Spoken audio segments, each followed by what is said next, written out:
Hello friends, आज काय खासमध्ये तुमचं खूप खूप स्वागत आहे।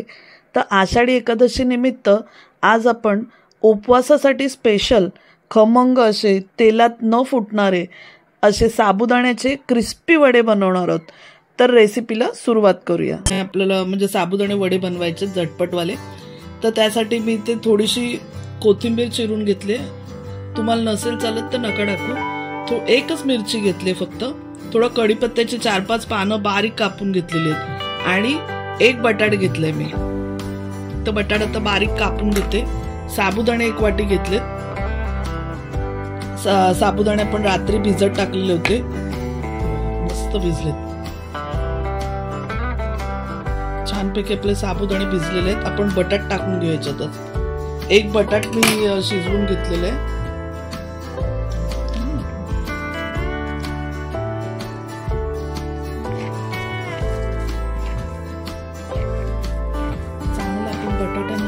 मी एक बटाट घेतलेलं, 1 वाटी साबुदाणा घेतलेला आहे आपण।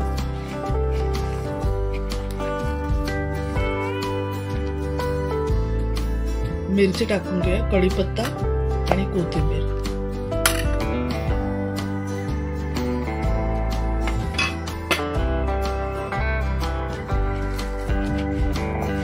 एकदम झटपट बनणारे असे साबुदाणे वडे, अजिबात फुटणार नाहीत। आपली बाइंडिंग चांगली झाली पाहिजे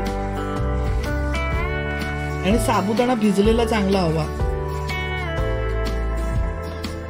पाव चमचा मी ते चिली फ्लेक्स वापरले, म्हणजे हे पण ऑप्शनल आहे, तुम्हाला वाटलं तर वापरा, असं काही नाही की ते पाहिजेत। आणि मी दाण्याचा कूट घेतलाय, ते 1 वाटी दाण्याचा कूट घेतलाय, त्यातनं अर्धा वाटीच टाकलाय मी। जरूरत वाटली तर मी टाकेन। इथे पाव चमचा पण मीठ घेतलंय।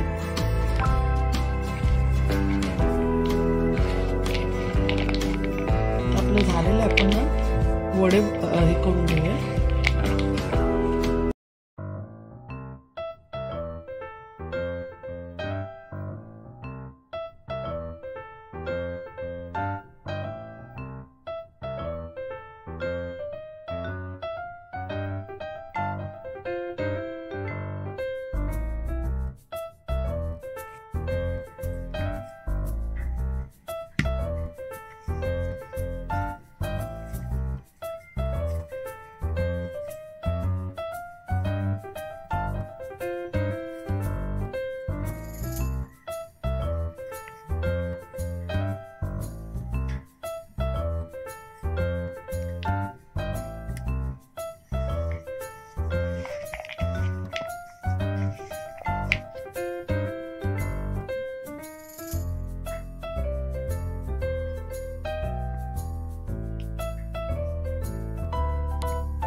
साबुदाणे वडे तळताना नेहमी लक्षात ठेवायचं, तेल पूर्ण गरम करून घ्यायचं आणि कडकडीत गरम झालेलं जे तेल आहे ना, त्याच्यातच वडे सोडायचे।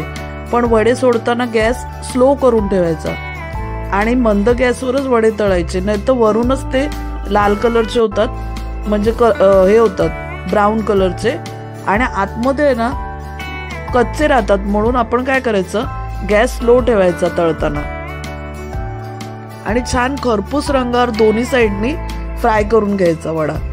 आणि एकदा वडे तेलात सोडले ना की हलवायचे नाही, एका साईडनी पूर्ण तळून झाले कीच दुसरी साईड पलटी करायची, म्हणजे पलटी करायची त्यांना।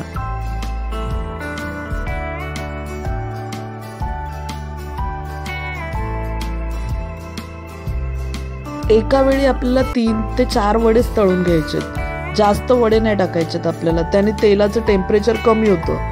म्हणून आपल्याला स्लो गॅसवरती 3 ते 4 वडेच एका वेळेला टाकायचे।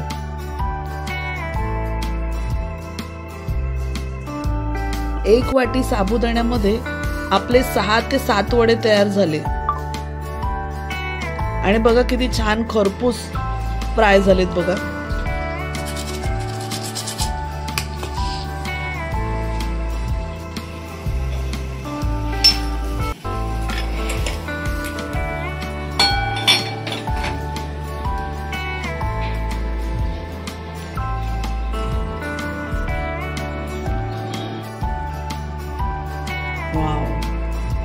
खूप छान झालेत आपले वडे, आतमध्ये पण पूर्ण शिजलेत।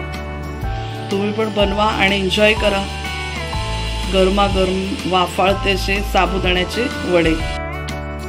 रेसिपी पूर्ण बघितल्याबद्दल धन्यवाद।